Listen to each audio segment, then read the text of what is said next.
signs like this one behind me throughout Spartanburg County, representing TK Egg. That's Todd Kohlhepp and Associate. Kohlhepp was a fairly well-known real estate agent in the area. You really never know who the monster is standing next to you.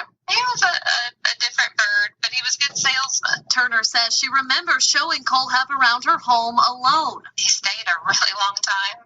He was there probably 2.5 hours. It was very much about him. He was definitely one of those people who liked himself a lot. It's terrifying. And to know that this man's had a key to my home since March. She can't help but think it could have been her. He seemed like a normal guy, your typical salesman. I'm Roberta Shaughnessy, and I hired Todd Kohlhepp to be my realtor. He just seemed like a very outgoing, professional individual at the time when I first met him. Had a great marketing plan. One of the reasons I chose him to be our realtor. My name is Ron Owen, and Todd Kohlhepp was my next door neighbor, and our houses were approximately 30 feet from each other. Todd liked to talk about himself. Todd liked to talk about the things that he had. He was consumed with things that he could purchase. My name is Jennifer Waddell. We decided to purchase a home and started looking on the internet.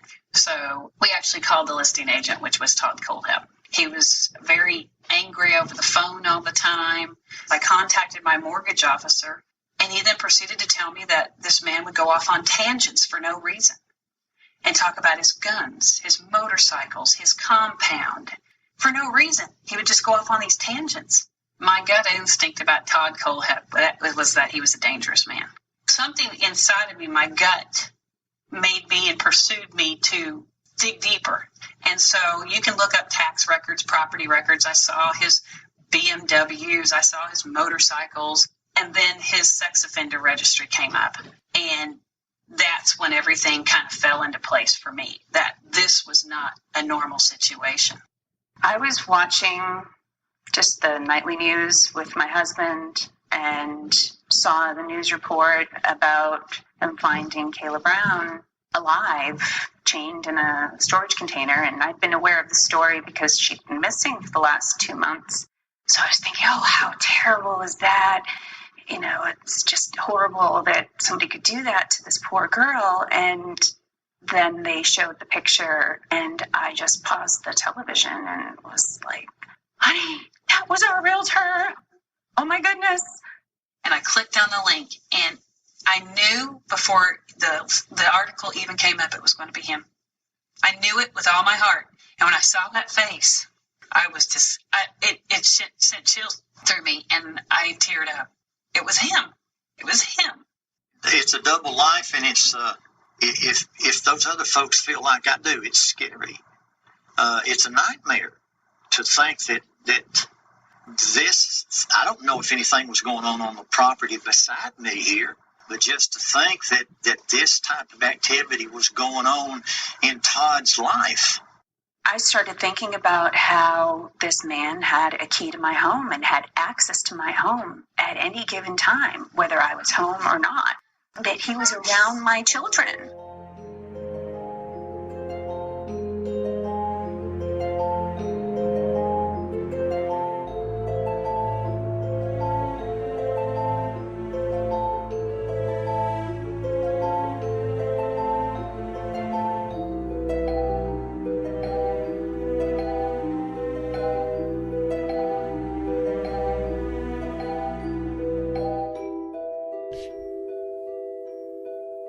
This is True Crime Brewery, and I'm Jill. Good evening. I'm Dick. Our episode today is Buried Secrets, the victims of Todd Kohlhepp. So you might be able to notice I'm really excited about this episode. It's a story that's been all over the news, a successful real estate agent who's been revealed as a serial killer. So there's just a lot of news out there, and I've been learning more every day. Yeah, this is really almost breaking news. Yeah, it is. And it's interesting because we're learning a lot about it. So the whole week we've been pretty busy finding out about it. So Todd Kohlhepp was arrested shortly after this missing woman, Kayla Brown, 30 years old, was found chained up in a shark cage that was inside a metal storage container on Todd's property. Kayla had been missing for over 2 months along with her boyfriend, Charles David Carver. Investigators tracked her down after they traced Kayla and Charles' last cell phone pings. And the discovery of Kayla led police to bodies buried on Todd Kohlhepp's property. Since then, he's confessed to multiple murders. So Dick and I have gathered all the latest information on this case, and we'll talk about what we know so far about Todd Kohlhepp's history and his recent confessions. But first, I'm going to read a couple of our 5-star reviews and get the beer opened up. Ready for the beer. Let's do it. Okay. But first, a couple of 5-star reviews. Okay, so the first one is Awesome Love Jill and Dick by Nahid N. I'm a true crime junkie, so I consider myself somewhat of an expert. Jill and Dick have great chemistry, hence it makes for a great listen. I'm definitely hooked. Keep up the good work, guys. So Nahid N., welcome to the brewery. thank you, Nahid. And the next one is Best Podcast Team by Ron 120932.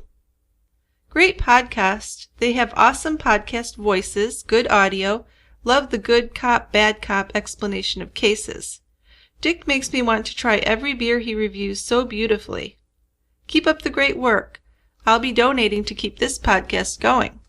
Well, thank you. That's a great one. Thanks, Ron, and welcome to the brewery. What's our beer today, Dick? Well, this is a South Carolina crime. It is. And it is upstate South Carolina, and I'm picking a beer from the Low Country down by Charleston. Okay. It's called Mexican Cake. It's brewed by Westbrook Brewing Company in Mount Pleasant, South Carolina. And they're a fairly new brewery, but already gathering quite a bit of renown. Then Mexican Cake is their Imperial Stout. That is probably their flagship beer. It's the one that I think it's a beer that most beer nerds really want to try. So it is an Imperial Stout, and we've talked about these before. If you take your basic stout, the motto for an Imperial Stout is always more is better. So there's more alcohol, more hops, more residual sweetness to an Imperial Stout than there is in a regular stout. Now this particular one, Mexican Cake, is a dark black color with a mocha-colored head and a little bit of spotty lacing. It's got a cinnamon and chocolate aroma with some vanilla and some spice. The cinnamon comes through quite well in the taste, as well as chocolate cake, vanilla, and a little pepper. It's a thick, creamy beer. There is a little burn from the alcohol. Great beer.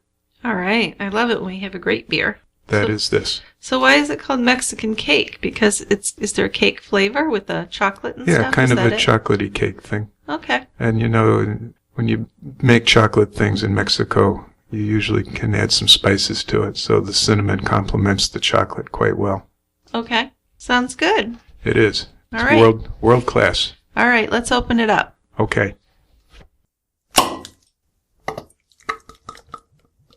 All right, Dickie, it's time to head on down to the quiet end of the bar for our discussion. Okay. Okay. It looks more quiet tonight. I remember last week there was that couple there that were a little on the sketchy side. But they were super quiet. They were no problem. Yeah, I think they were well into their drinks. Yes. Well, plus didn't you buy them a couple of rounds after? I did, just because I felt like we were intruding on them, so. But no worries, because we called them an Uber. They took the ride home. Okay. All right, so let's start this discussion, because there is a lot to do, and it's getting late. It's a big night. So let's begin by going over the people we know to be victims of Todd Kohlhepp. Court records of Todd's conviction for the 1986 rape of a 14-year-old girl when he was only 15 reveal him to have been a disturbed adolescent who once threatened to kill his mother. He once used a hammer to destroy his new bedroom set. He poured bleach into a goldfish bowl when he wanted a gerbil, but he got a goldfish, which of course killed the goldfish in a horrible way. I imagine it would. He locked a boy in his neighborhood in a dog cage and rolled it around, laughing as the boy cried. And that boy's mother was the one that called him a devil on a chain. And that's him. Yep. And this was a kid who was getting to be increasingly out of control. Yes, even his mother says that. Right. And she ended up shipping him back to his father, or off to his father. Well, yes, it was when he was with his father that he committed the crime of raping a 14-year-old girl. But his mother had put up with his behaviors for quite some time before she finally figured she couldn't take care of him anymore. Yeah, I think she gave it a good try. Yeah, he was seeing therapists. He had been placed on medications. I don't know exactly which ones, but yeah, he had meds. He was in therapy. Yep. Nothing was working. Now, he pled guilty to that crime in a plea bargain to kidnapping, and he was sentenced to 15 years in prison. He'd originally been charged with sexual assault and kidnapping. According to the policewoman on the scene in 1986, she responded to a young boy in Todd's neighborhood who was frantic because he couldn't find his 14-year-old sister. So while she was talking to the boy at the home, trying to find out where the girl was, the victim walked in through her back door of her home, and she said that she needed to talk to the policewoman. So she told the policewoman that Todd had come to her front door and lured her outside. Once he got her out into the alley, he put a gun to her head, and he walked her over to his house where he lived with his father. Now, the thing about this is he actually pulled the trigger on the way, which would have killed her, but the gun misfired. So that's shocking. Shocking, and good fortune for the young lady, huh? Yeah. Now, Todd's father was away, and he took the girl to his room. He taped her mouth with duct tape, and he tied her hands with rope. Now, he placed a knife next to her, and he raped her in his room. The policewoman went to Todd's house after the girl had come home, and he answered the door with a rifle in his hand. Whoa. Yeah. So what he did was he asked her what was going to happen to him and how much time he was going to get, and then he did surrender. And fortunately, she did have backup with her at that point. So psychological evaluations from this time portray him as an emotionally disturbed 15-year-old. I mean, that's no surprise. Yeah, that's a bit of an understatement, yeah. Right? With explosive anger issues, minimal family support, and little remorse for his crime. Right. Now, when he was questioned about the crime, he told a probation officer that he wasn't sure why he had raped the girl, but it could have been an act of rebellion, he said, because his father was away. When asked how he thinks the rape had affected the victim, Todd said, "I've messed myself up too." So he told the officer that he knew it was wrong, but he thought the girl was 16, so he seemed to think that made it less wrong. That makes a big difference, doesn't it? Sure. Gosh. Now, because of this, he thought a 15-year sentence was unfair to him, and he wanted a 12-year sentence because he was thinking he wanted to be able to join the military when he got out. Now, I don't think you can do that if you're a felon. Yeah, I don't know whether it's 12 years or 15 years. He would still be allowed to join the military. Right. Well, this is what he thought at that age. Yeah. So the 14-year-old victim's parents had told investigators that the rape had a devastating effect on their whole family. The girl cried and she was unable to communicate during her interview, and her parents said her grades and athletic participation had deteriorated. They said that Todd was a violent and vicious person, and that he'd shine the knife in the girl's face as he was sexually assaulting her. Yeah, I can only imagine the terror that poor girl felt. Yeah. So she was his first actual victim. Although you could probably say there were other victims of his outbursts. Yeah, I mean, the kid he put in the cage and rolled around. Right, right. But I guess she would be his first, well, I hate to say serious, but, that's a lot more serious, really. Yeah. So this was his first really serious violent crime that we know of. Okay. So he serves his 15 years. He served 14 of the 15, correct? I think so.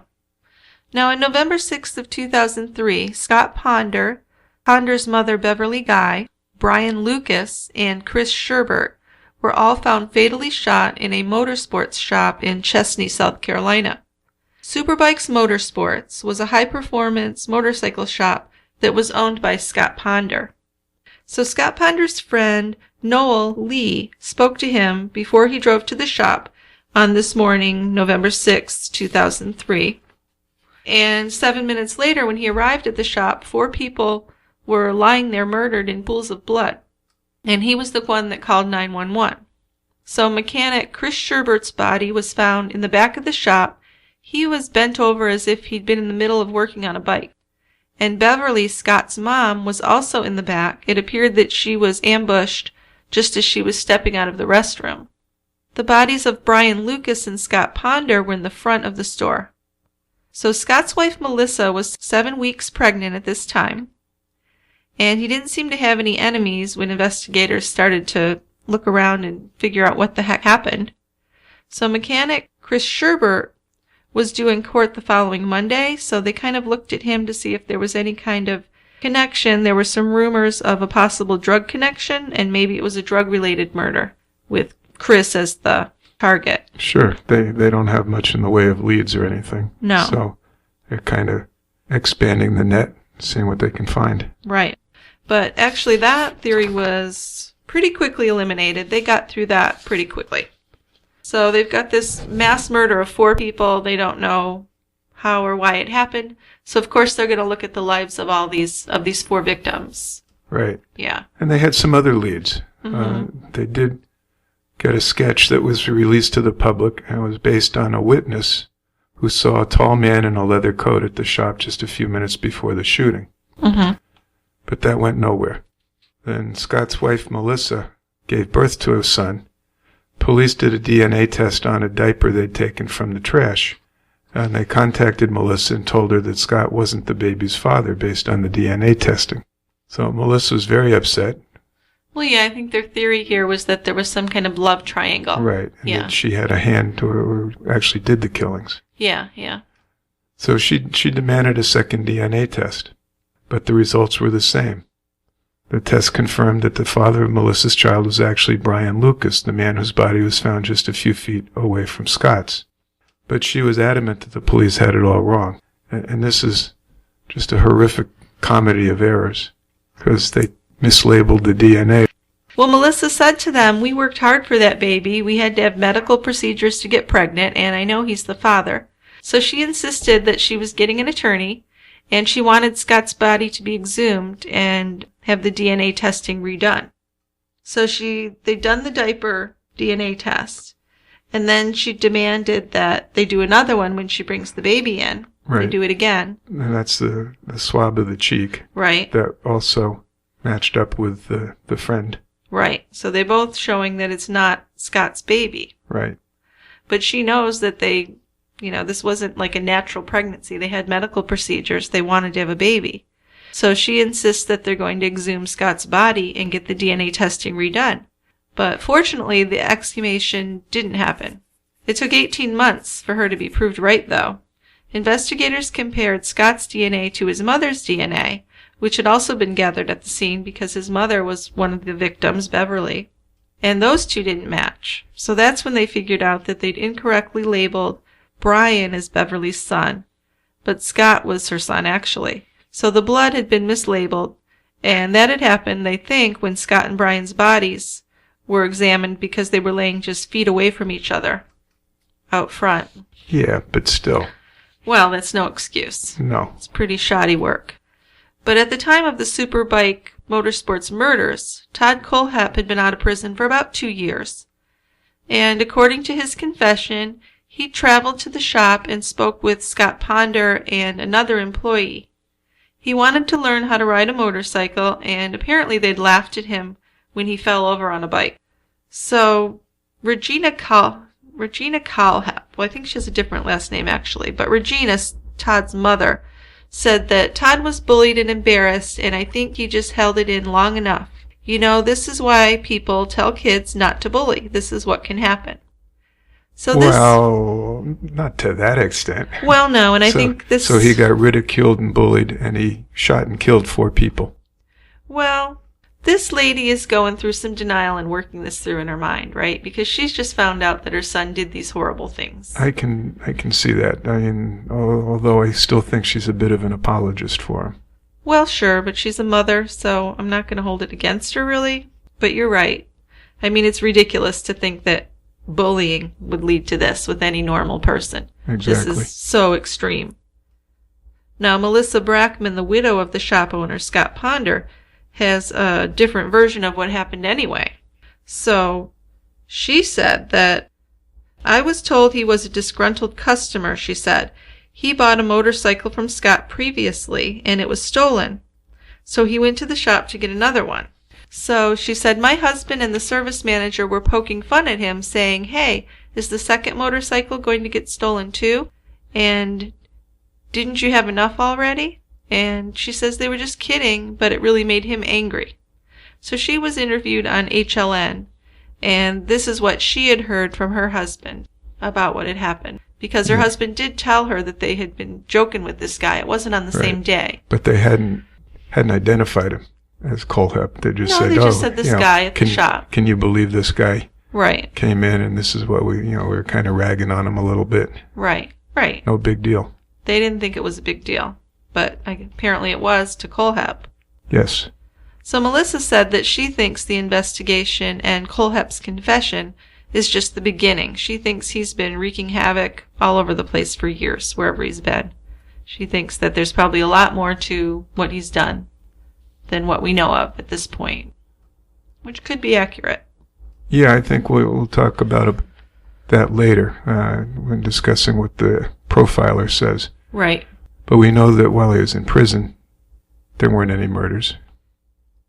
Well, right? there were murders, I'm sure. By him. Well, you couldn't have murders by him if he's in prison. Yeah. So he's been out a couple years before the killings. Right. And then, and you'll go into this more, but then there was like 12 years between the quadruple killings in the motorcycle shop and the next murders. When the lady and her boyfriend went missing. Sure. And as it turns out, there's another couple that were murdered before that. So, but you still have several years where there's no apparent victims, and you got to think that he wasn't laying low, that he was probably killing people. Well, we don't know. There could be, yeah. But according to the people that know serial killers and their psychological bent, it's extremely unlikely that he wasn't continuing to kill people. But since his 2001 release to the time of these killings, he had accomplished a lot. Now, he'd earned a bachelor's degree in computer science while he was in prison, and from January 2002 to November 2003, he actually worked as a graphic designer for a company in Spartanburg. Now, he began studying at Greenville Technical College in 2003, and then he transferred to the University of South Carolina, upstate, in 2004. And in 2008, he graduated with a bachelor's degree in business administration and marketing.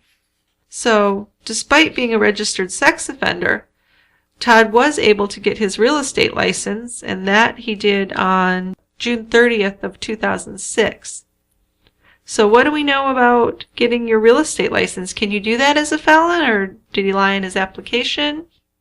Well, the stuff I read about how to get a realtor's license in South Carolina, no mention at all of whether a felony would disqualify you. That surprises me. Basically, if you're 21 years old, have a high school diploma, complete a 60-hour course and pass an exam, you're a licensed real estate agent. Okay. In South Carolina. And then you can become a real estate broker once you've worked for at least 3 years as a licensed real estate agent and do an additional 150 hours of coursework. So he must have done that as well. So he was a broker. Yeah. Because he had his own company.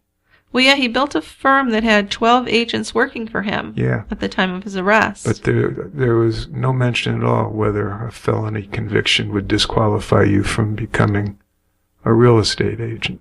Well, I have to say that surprises me, because then you have a key to people's homes. And if he's a registered sex offender, don't you think he had to be around children when he's showing some homes? He quite possibly could be. Yeah, so that I don't know. But you couldn't see any reason why he wouldn't have been able to do it. None at all. Okay. Well, one customer of Kohlhepp's remembered him as being extremely outgoing and professional, but also noted that he would talk a lot about his firearms, and he put a lot of sexual innuendo into their conversations. This was a woman. Now, a banker who had worked with Kohlhepp said he would often watch pornography even at work on his work computer, like when people were coming and going in the office. So that's definitely strange. Yeah. At work? Yeah. While the office is open? Yeah. Just sitting there looking at porn? Yep. Woo. Yeah. And another colleague described him as very angry and condescending. Okay. That would sound more like it, although the first one you mentioned thought he was a pretty gregarious guy. Yeah, I think to be a salesman you have to be gregarious. Absolutely. Yeah. But he didn't make any mention of being underlying angry.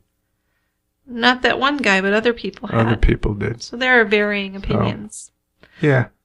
Now, Johnny Joe Coxy, who was 29, and his wife Megan Lee McCraw Coxy, who was 26, they were a little bit of drifters. They were from Spartanburg, and they were reported missing on December 22nd, 2015.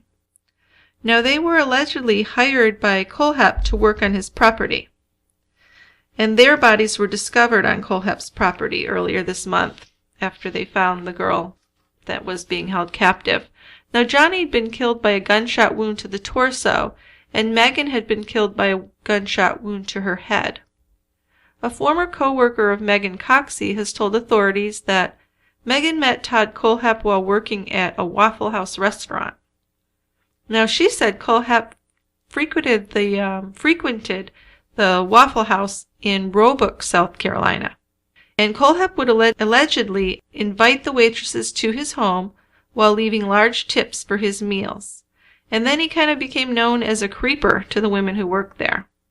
A cook from the restaurant has said that Kohlhepp's behavior was so disturbing that in 2015 he began to take Kohlhepp's orders instead of the waitresses, because the waitresses didn't want to go near his tables. Now, Megan and Johnny had lived kind of a rough life, quite probably related to some drug addiction. They were both released from jail early in December 2015, just weeks before they went missing. So the couple had a history of panhandling, and Megan had been charged with child neglect after their newborn had tested positive for heroin. So the couple's baby was placed in the custody of family members. So it's easy to judge this couple, I guess. You know, they were exposing an infant to heroin, and that's terrible. But I just want to say we should remember that these two people have the potential to improve their lives and change for the better, and that potential was absolutely stolen by Todd Kohlhepp in a violent and horrible way. Absolutely. But these would be the type of people that Kohlhepp would prey on. That's the thing, yeah. You know? Right. Because he would think that people aren't going to be looking for them as much because they're not maybe as dependable in life. Right. Yeah. Yeah. So he allegedly murdered them in cold blood. But the thing is, could his behavior have been predicted? Could seeing the way he lived his life up to that point predict the life of a serial killer? And a lot of people think that it could. So as he built a successful real estate firm, his behavior often struck people as really odd. He was known to watch the pornographic films at work, like I said. He would make lots of inappropriate jokes, even in his marketing literature. And he would openly discuss that he was a sex offender, which was weird. But, you know, he was also an award-winning real estate agent, and he was described as a hard worker. And many people thought he was a pretty good boss overall. Right. But at the same time, I think some of his, talking about being a sex offender, he was minimizing it and saying it was more statutory rape than anything else. Oh. So he didn't tell the whole story. Sure. Well, I wouldn't think that he would. So, it makes it sound more consensual sex. Yeah. Do we know what he said, or? Just that he thought she was 16 and it was consensual, and her father was really upset. Yeah, I think what I'd read was that he claimed that they were trumped up charges that he'd gotten when he went on a joyride with another teenager. Yeah, whose right. father got mad about it, yeah. So that sounds about right. So we've got this guy who's got kind of a checkered past, right? Sure, I'd say more than checkered. Right. Maybe striped. And we've got some of his co-workers just think he's a piece of crap. The Waffle House that he frequented, waitresses didn't want to go near him. Yeah, yeah. There's probably good reason for that. A mortgage banker who worked with Kohlhepp, named Lawrence Shorts, told investigators that Todd Kohlhepp was a type AA, hair on fire kind of guy. Mm-hmm. So what's that mean? hair on fire, that's somebody who's like always like right on the edge, running around, you know, getting things done. Not a person who would sit back and think things over. Yeah, I guess Shorts also said he made ominous comments about having trouble sleeping and how he would know where people live. Yuck. Yeah, he did say a lot of weird things like that. I read from a lot of people. Talk about his guns, talk about getting up at night and doing things, just weird stuff. He would brag about chasing people off his rural property. He had this property, that's where they found the young lady. Yeah, it was almost 100 acres, I think, 93 100 acres, right. Yeah. So he used to chase people off of that with an arsenal of guns. And not just guns, but they had silencers and night vision equipment. Huh. So you might ask, how do you amass all these guns? Well, if you're a felon and a sex offender, how do you amass all these guns? You aren't going to get them. Well, how did he get them, though? He did get them. So I'm sure there are some loopholes. Well, I mean, the most obvious is that he bought them on the black market. But the more easy way is to go to a gun show, because there's no rules that regulate the sale of private firearms at a gun show in South Carolina, like a bunch of other states. So you can go to a gun show, chat up somebody who's got guns that you want, and you can buy them, and there's no questions asked. Well, that doesn't make any sense to me. If you can't legally buy guns, why would you be able to do that? Doesn't make any sense to me either. I mean, we could quite logically say that these people may not have been killed if he had not accessed guns. I mean, he may have found another way, but this certainly made it easier for him. Okay. Yeah. I'll grant that. Yeah. He would have killed him anyway, because that's how his mind works. I guess, but I think if he had a knife, that people may have been able to fight a little bit more. Well, possibly. I think a gun makes it pretty easy to kill someone. So these, the motorsports murders, they were unsolved for 13 years. So the victims were Scott Ponder, and he was the one with the pregnant wife that owned the place, and his mother Beverly. And then we also had Brian Lucas. So Brian Lucas, he was actually a quarterback when he was 11 or 12. And an interesting story that his family told was that he got tackled and bent backward, almost like a stapler, his father said, when he was on the field, and he had to be taken to the emergency room. So doctors said that he was lucky to be so flexible, or he might have had some spinal damage. And after that, Brian was really skittish about playing football, and that's when he turned to dirt bikes and motorcycles, and that was his love. Working on bikes and riding bikes and going fast on them. Okay. And that doesn't sound like it's a safer avocation. Well, maybe he saw it that way.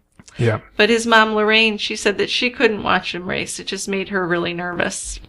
But he was a guy who loved speed and loved bikes, so I just wanted to say a little something about him. And then Chris Sherbert, who was another guy that was killed at the motorbikes. He lived for motorcycles, according to his family. They said he died in a motorcycle shop and was buried with grease under his fingernails. He was doing what he loved and what he was best at, said his half-brother. He was so devoted to fixing things, and he always had dirty hands, and his family decided to bury him with the grease still under his nails as well. Now, Scott Ponder and Brian Lucas, who ran the shop together, took Sherbert under their wing, said Tom Lucas, Brian Lucas's father. They all shared this love of motorcycles and speed, and they were all doing what they loved when they died, so that kind of gives them some comfort. Small comfort. Yeah. So, this Johnny and Megan Coxy, who disappeared December 2015, family and friends had a memorial service for them just this past Sunday. And about 100 people gathered in Spartanburg. They'd been missing for almost a year, December 15th, 2015. So Johnny's aunt Tara and Megan's father spoke at the service. A teddy bear that Megan had played with as a child and some of Johnny's sports trophies were displayed at the service. And they were both described as really fun, free-spirited young people who positively influenced other people's lives. So, Like I said, these motorsports murders went unsolved for 13 years. And when Kohlhepp was arrested this month, the sheriff said that he confessed to the bike shop shootings, and he pointed investigators to 3 shallow graves on his land as well. An agent at Kohlhepp's firm, Cherry Lawrence, told the New York Times that she met Todd Kohlhepp a decade ago. They were actually study partners at USC upstate. She was really surprised by these accusations. She thought that these crimes were very much out of his character, so she didn't see him as a disturbed individual at all. Obviously not. Now, Shorts, the banker who worked with Kohlhepp, says that Kohlhepp appeared to be successful. He drove expensive cars, he owned property, he also had his private pilot's license. So I guess that's something you can get as a felon as well? It certainly is. The only thing that would disqualify you from a pilot license is a conviction, drug-related or alcohol-related. Whoa. Okay, so I know. Let's talk about that, because that means if he'd gotten a DUI years ago, he wouldn't be able to get a pilot's license. But he raped someone, and he could get a pilot's license. I know. Truth is stranger than fiction, right? That's just crazy. It is. Well, it's just crazy to me.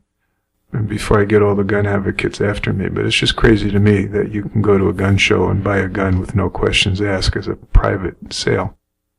I agree. That's just mind-boggling. Yeah.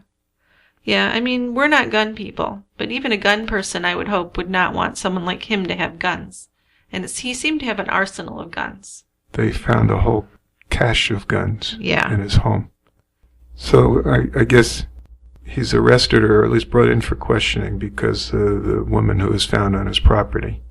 And he pretty quickly confesses to holding her prisoner, killing her boyfriend, killing 2 other people, and then he confesses to the bike shop murders. Okay. So what's this, like he's unburdening himself? I don't know. Now, surprisingly, his sex offender status was common knowledge. He claimed that the charges were trumped up, like we said, after a joyride, but no one seemed to really question that. That was just kind of an accepted thing. Now, Kayla Brown, this was the next victim, and Charlie Carver, her boyfriend, they met at Kayla's mom's work. Now, she was 30, outgoing and very caring. Charles was Joanne Schifflin's firstborn son. Now, he had a younger sister who he loved very much, and at 32 years old, he was working as an operator of a printer at a local business. Now, his father Chuck told the 48 Hours crew that Charlie was a gentle soul who would give you his last $2 or the shirt off his back if that's what you needed. So Charlie had been separated from his wife Nikki recently, and he'd moved in with Kayla Brown, his girlfriend. It was kind of a complicated thing, though family and close friends thought that they were going to make a go of it. The two seemed to really be in love. Now, the couple went missing near Spartanburg, South Carolina, on August 31st of this year. And days after they went missing, a friend noticed that someone was leaving some cryptic Facebook messages on their pages belonging to Kayla and Charlie. And the messages indicated that the couple were just fine, married, buying a new house. So, just really weird stuff. But Kayla knew Todd Kohlhepp. She'd done some cleaning for his real estate business, and Charlie had gone with her to the secluded property that day that they went missing. So, his Facebook page has been taken off I almost want to say off the air, but it's off Facebook now. Kohlhepp's. Kohlhepp's, yeah. Yep. But he did have some things on his page, and also some things they thought that they might have put on Charlie's. I know you have some info on that. Why don't you share that with us? Yeah, it's kind of chilling, yeah, I think. So the Kayla Brown and Charlie Carver went missing on August 31st. And on October 1st, somebody posted on Charlie's Facebook account the final lines of the Eagles song, Hotel California. Huh? Last thing I remember, I was running for the door. I had to find the passage back to the place I was before. Relax, said the night man. We are programmed to receive. You can check out any time you like, but you can never leave. I always found that song scary when I was a kid. It's a scary song. It is. He's also believed to have posted some stuff on an Amazon.com review of some master padlocks. There were a couple of those Amazon reviews, yeah. Yeah. Now my locks have locks. Place is Hotel California now. This was in January of 2015. So before these other people went missing. And That's then good. for a shovel with a folder handle, he posted a folding handle. Yeah. He's posted a review suggesting you can keep it in your car for when you have to hide the bodies and you left your full-size shovel at home.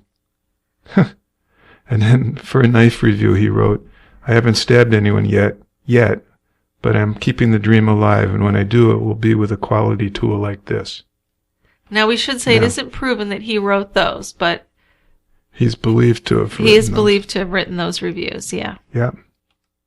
And there's some other stuff too, but I'll leave that. Although there's... Well, what about the stuff that they think he might have put on Charlie's page? Do you have that? Well, I have just some postings on the account and then the line from the Eagles song. Oh, okay. I don't have anything else. Do you? Yes, I think so. On September 15th, 2 weeks after Kayla Brown and Charlie Carver went missing, Kohlhepp posted, reading the news, this person... We think Kohlhepp posted. Yes, we think it was him. There's reason to believe it was him. All right. Actually, this one, it was him, because these are things that he did post. These are on his own Facebook his account. Page. Yes, on September 15th, 2 weeks after Kayla Brown and Charlie Carver went missing, Kohlhepp posted on his own Facebook account. Okay. Okay. Reading the news. You confused me for a minute there. I did. Because I thought we were talking about Charlie Carver's Facebook account. Sure, I know what you're saying. I gotcha. Okay. But this is what he posted on his own account. So he posted, reading the news, this person missing, that person missing, another person missing. Oh, wait, that person just went to the beach with a friend. Other person found with her parole violation boyfriend. In the event I become missing, please note no one would take me. Huh. So, like you said, Kohlhepp's Facebook page was closed on November 8th, but a local resident showed the DailyMail.com an eerie picture that Kohlhepp had posted on his Facebook. And the image shows a woman walking through Kohlhepp's 96-acre property in Woodruff, South Carolina. It seems that she was photographed without her knowledge. The woman's wearing a purple dress, she has long blonde hair, and she's walking away from or past Kohlhepp, whose land was open to the public access until he had installed a wire fence around the entire perimeter. So I thought that was pretty creepy, too. It is. And yeah. I know the police are investigating for the possibility of other bodies or other murders. Right. And yeah. I guess one of the obvious things would be to look for any reports of missing people. Well, they are looking into that, and they're looking in Arizona as well as South Carolina for any kind of missing people, any murders, right, to anything they can connect with him. Mm-hmm. Now, the police have said they're not in any hurry. They can take their time now because he's in police custody and he's not getting any kind of bond, so he'll be there. Yeah, he's not going to get released. Right. And the trial will take however long it takes to come. Right. Yeah. So they'll still be talking to him and see if he's got any more things to tell them. Oh, I'm sure, yeah. Yeah.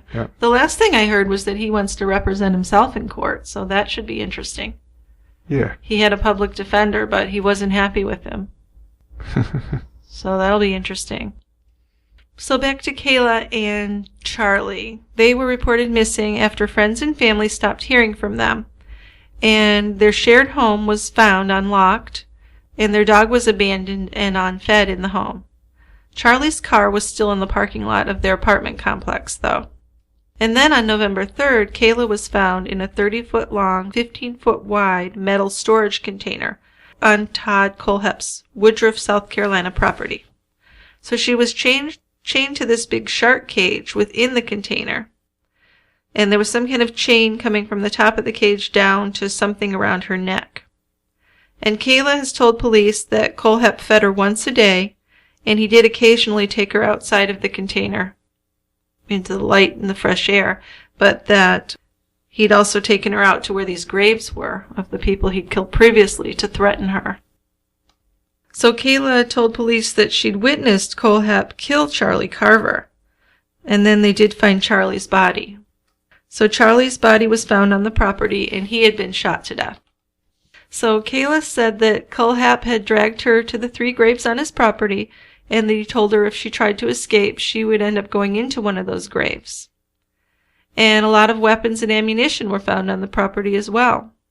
Authorities confiscated assault rifles and handguns. And we don't know how he got them, as you said, because South Carolina law prohibits violent felons from owning firearms. Yeah, not just South Carolina law, every state. Is it every single state?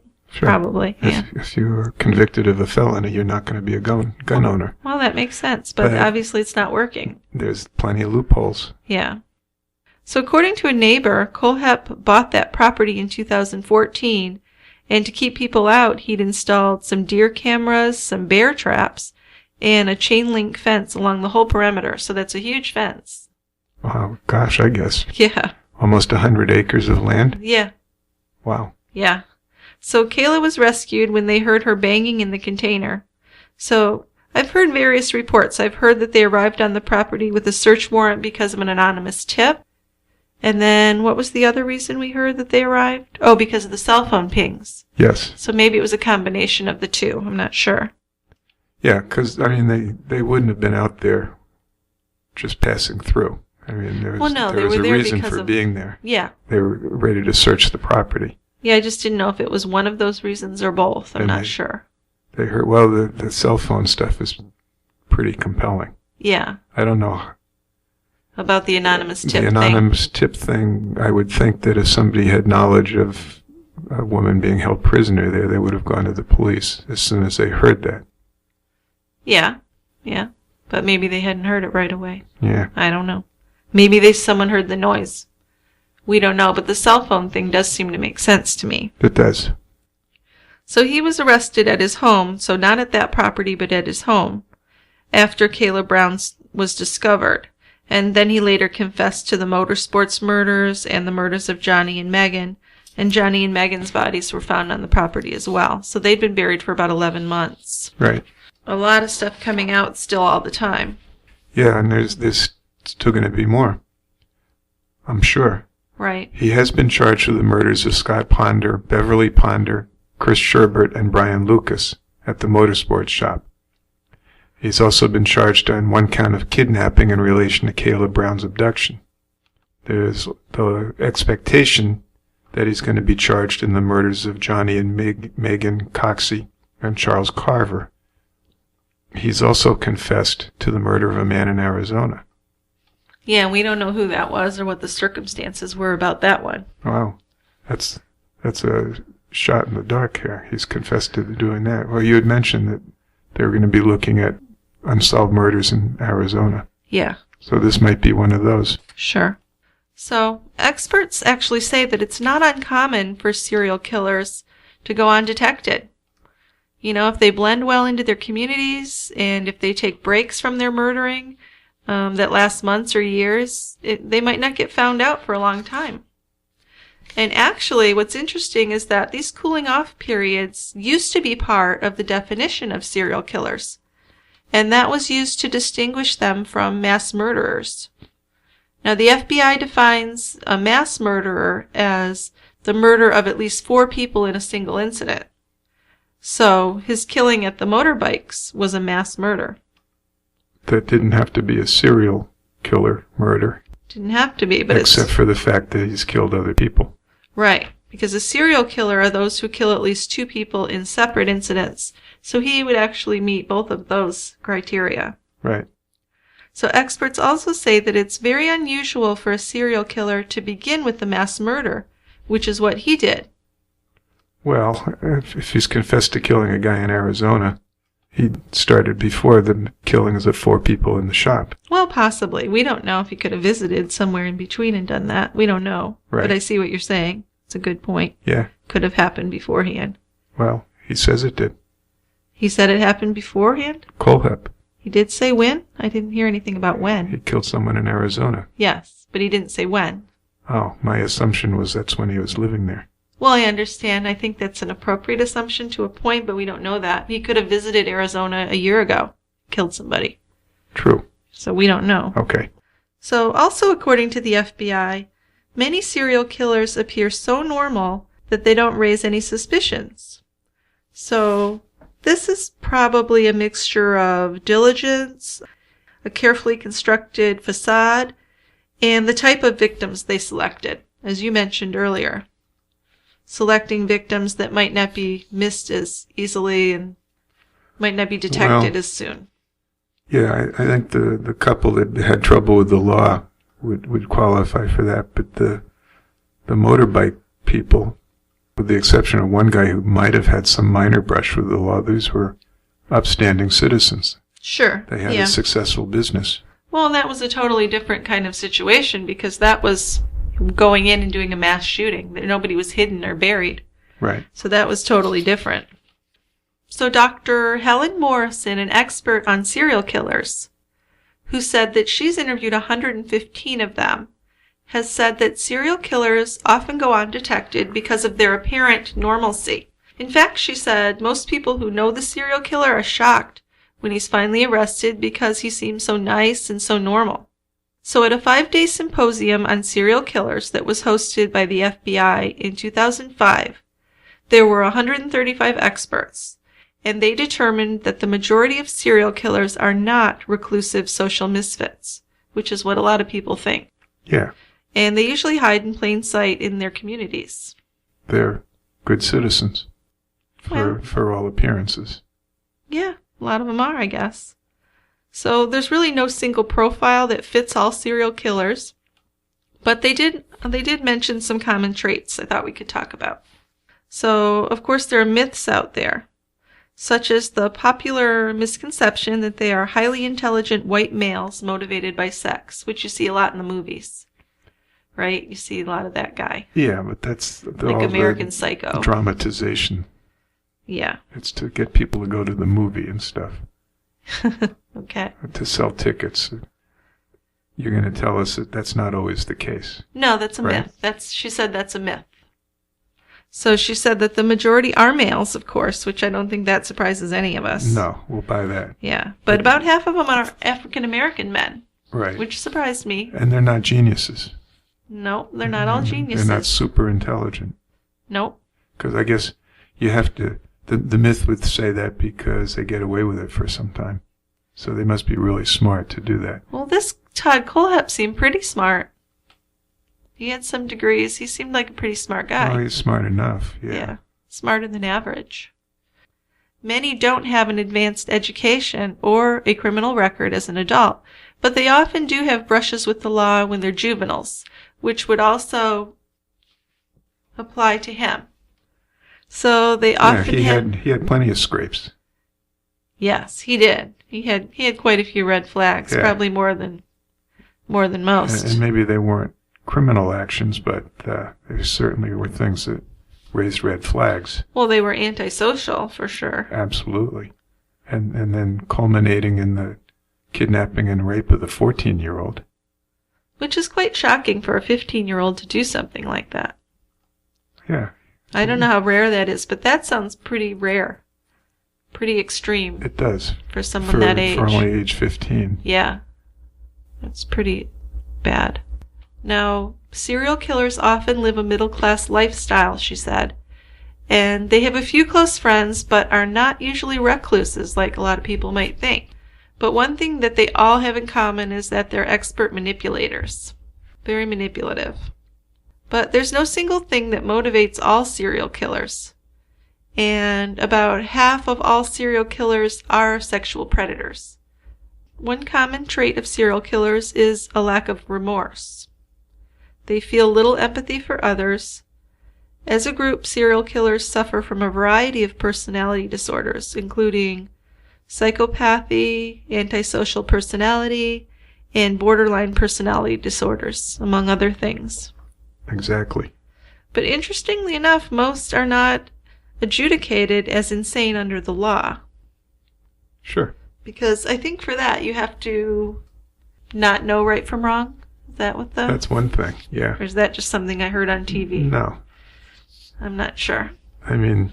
To be insane, though, it seems like there's a high threshold to prove insanity in court. Well, yeah, because you read about insanity pleas, they never work, right? Right, very rarely. Yeah. Yeah. Why do you think that is? Because they usually end up being able to show that the person knew right from wrong. Yeah. And therefore they couldn't be So they weren't insane because they knew what reality was, knew what they were doing, something like that. Yeah. Well, I just find that fascinating. Oh, absolutely. Yeah. So when Kohlhepp was an adolescent, he was diagnosed with some antisocial personality traits, but no mental illness. Okay.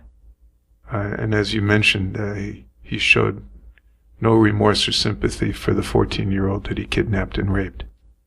No, in his interview about that, from what I read, he was saying, well, sure, it messed her up, but it messed me up too. It messed me up too. And by the way, anyway, I thought she was 16, so it seemed like he was trying to minimize it. Yeah, absolutely. Just like he did as a man when he was talking about it. He was minimizing it. And I don't know if that's how he personally coped with it, or if that was just something he said to other people to cover for himself. It almost seems like he was believing that to a certain extent, in my opinion. Yeah, I think that's a valid opinion. You think so? Absolutely. Yeah. So here's another myth. Serial killers want to be caught. Yeah. Now, that's definitely a myth you see in movies and TV shows. Right. And I never believed that. No. And the studies suggest otherwise. Most serial killers plan their offenses, but the logistics of committing murders and disposing of the bodies obviously can be quite complex. Sure. Right? Yes. Especially nowadays with CSI and forensics. Yeah. It's not like the Old West. There's cameras all over the place. That's another thing. There are cameras cell everywhere. Phone towers. Cell phone pings, yeah. So it's more complex. And they need to target, approach, control, and dispose of their victims. So I think what they've shown is that early successes make them feel empowered, which can make them feel like they can't get caught, and then they start making mistakes. So most of the FBI experts, or most of the experts, say that serial killers at some point become convinced that they're pretty invincible, and that they begin to take shortcuts and take more chances. So that's not specifically wanting to be caught. They just feel like they can't be caught. Yeah, I could definitely see that. So in the case of Todd Kohlhepp, from what we know so far, he seemed to be motivated by rage, anger, rage. That seemed to be the big focus here, although he definitely had the sexual predator to it as well. His emotional and behavioral problems manifested when he was only 15 months old, actually. And in preschool, he was known to destroy other children's projects, to hit them and bite them. As I mentioned earlier in this episode, he had bleached a goldfish to death because he wanted a gerbil. He had actually shot a dog with a BB gun also in his childhood, and he was kicked out of the Boy Scouts for his behavior. So as a pre-adolescent, he spent 3.5 months in a mental hospital because he couldn't control his anger, and he was acting out in school. And during psychologic evaluations in his teens, Kohlhepp said that his favorite hobby was collecting weapons, something his biological father did. So he'd actually used his father's gun in the kidnapping and rape of the 14-year-old neighbor. But, he didn't really take responsibility because he was blaming his crime. He blamed his anger at his father's absence from the home for making him act out and commit this crime against the girl. Right. So he was really good at deflecting definitely. blame. Yeah. So there's a Dr. Catherine Rusland who's works for Psychology Today, and she studied Todd Kohlhepp, and she's defined him as a probable anger-motivated serial killer, which you had mentioned before.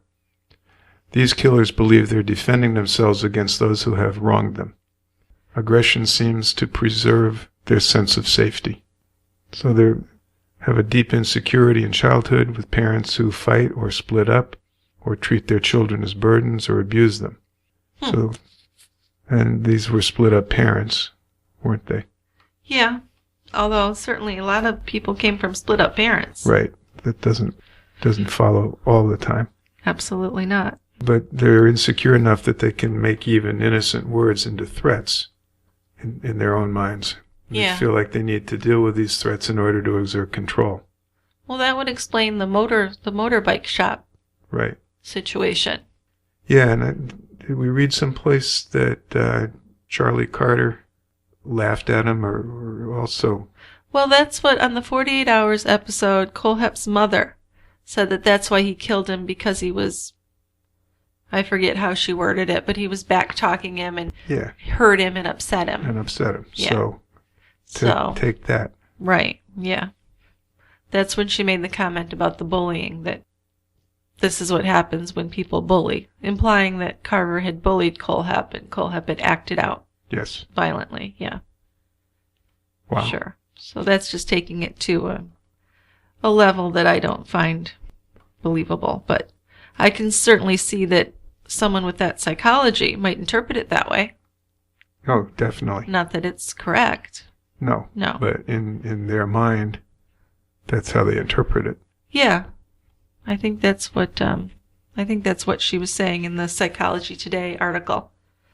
And I've also got some stuff from a criminal profiler named John Kelly. Oh, so okay. His idea is that Kohlhepp is hiding more bodies. He says that these guys always hold back some stuff. They all need to have their little secret. Kohlhepp is a mass murderer who admitted to killing 4 people at one time, but he's also a sexual predator. Right. And my guess is, besides the 14-year-old that he raped in Arizona, that the woman who was married to the guy who were both killed. What woman? Coxy. Oh, Megan Coxy? Megan Coxy. What about her? Well, I'll bet she was kept alive for a time and was raped. Well, see, that's something I thought about, yeah. I will bet you that Kayla also, the reason she was kept alive was so that she could be raped. Yeah. Well, in the interview with his mother, she said that, he told her he didn't abuse Kayla, and that the reason he kept her alive is he didn't know what to do with her because she'd witnessed him killing her boyfriend. But I certainly don't believe that. That's totally unbelievable. I mean, thinking it through, I think that he killed the boyfriend so that he could rape her and keep her. And I think she was definitely going to be killed. I don't think he was ever going to let her go. She wasn't going to be let go. No. That's for sure. No. She was going to be killed. So I think it makes sense to think that something similar may have happened with the Coxys. That the man was killed right away and that she was tortured and abused. I would bet money on it. Yeah. But, we'll find out more about that. We will. Still a lot to find out.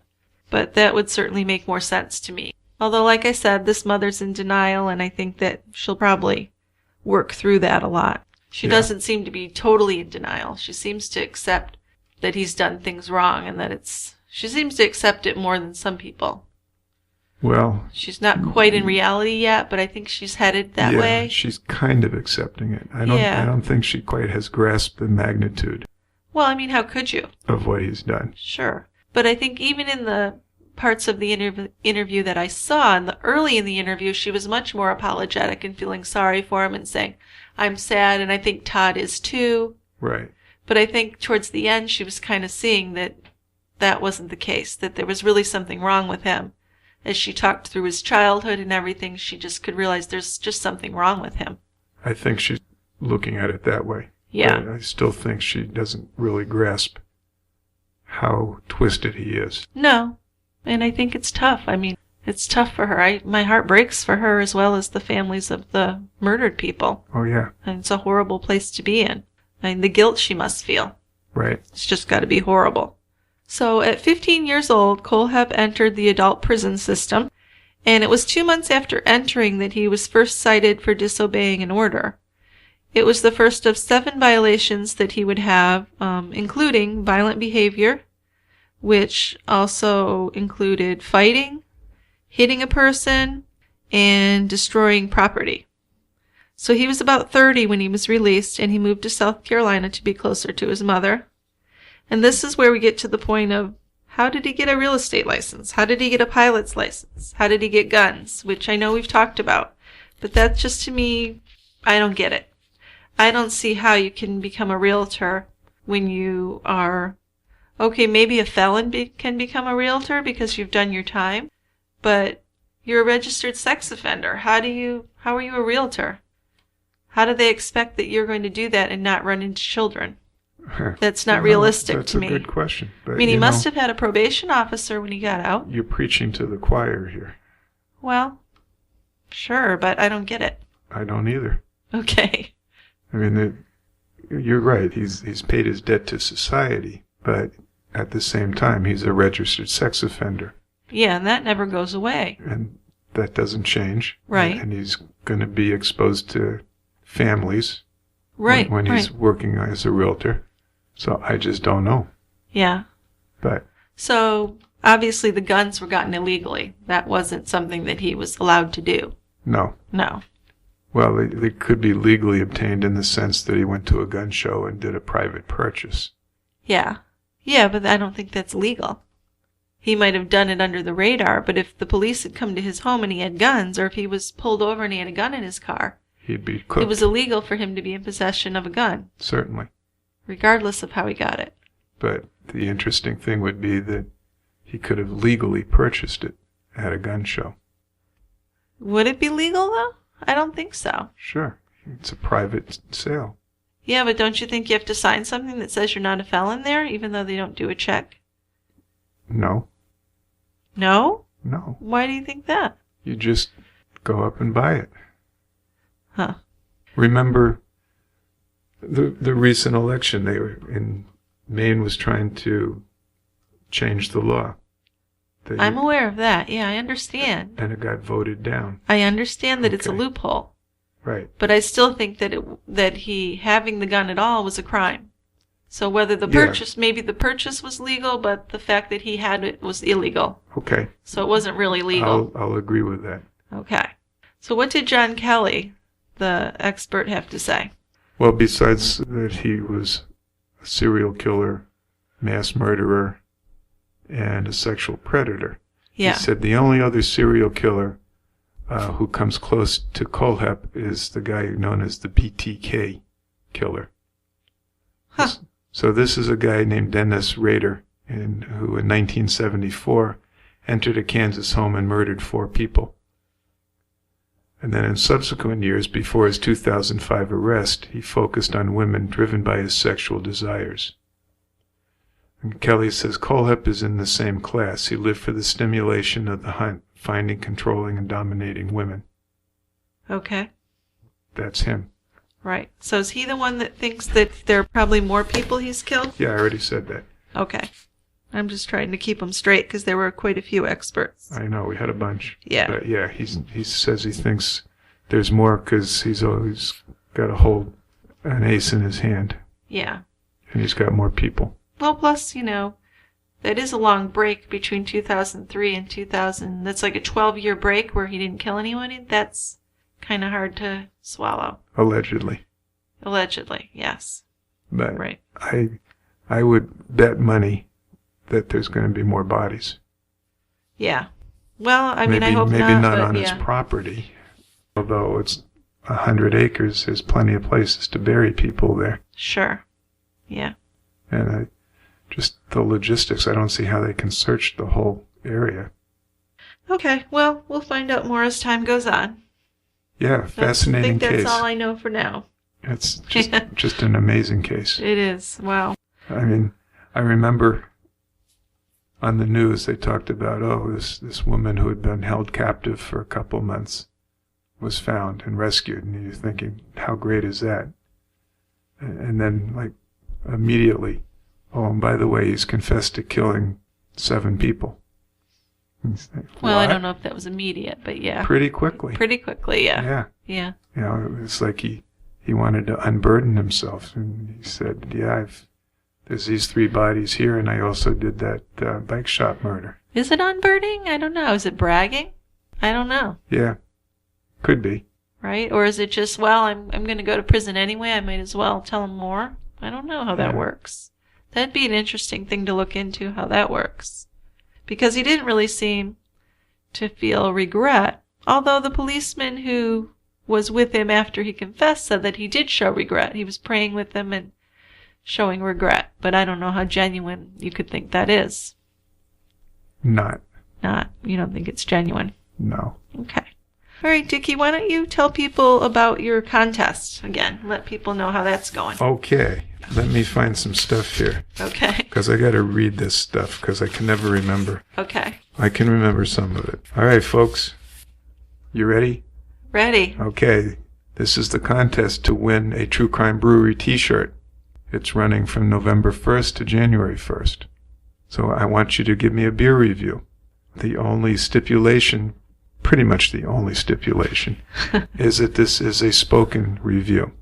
So you can do the voicemail link on tiegrabber.com or an audio file on your computer or smartphone and attach to an email at truecrimebrewery@tiegrabber.com.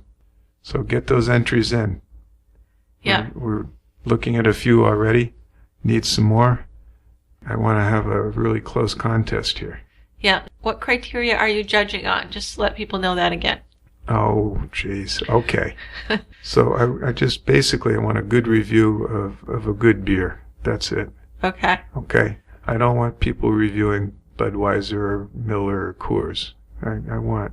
Unless they did it in a really entertaining way, then I'd enjoy listening to it. But I know maybe. you don't want that. I don't want those. Okay. I want a nice original beer review. Okay. And we're not judging audio quality, so do it however you can. Doesn't matter. You can do it in a wind tunnel if you want. But we want you to be creative and detailed. As Detailed as you would be. You're pretty detailed. I'm not really. Well, I'm pretty succinct.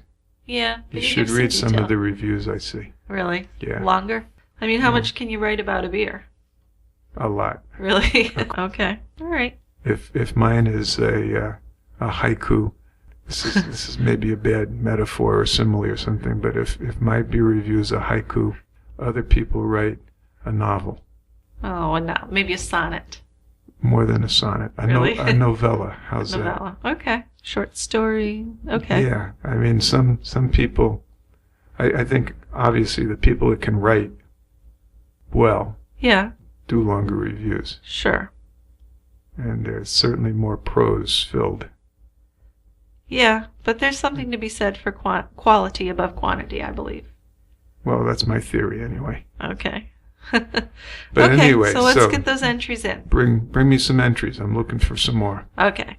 So also you didn't mention that there's a coaster too, a shirt and a coaster. I forgot the coaster because that was an add-on. That's an add-on. By somebody. Yep. Okay.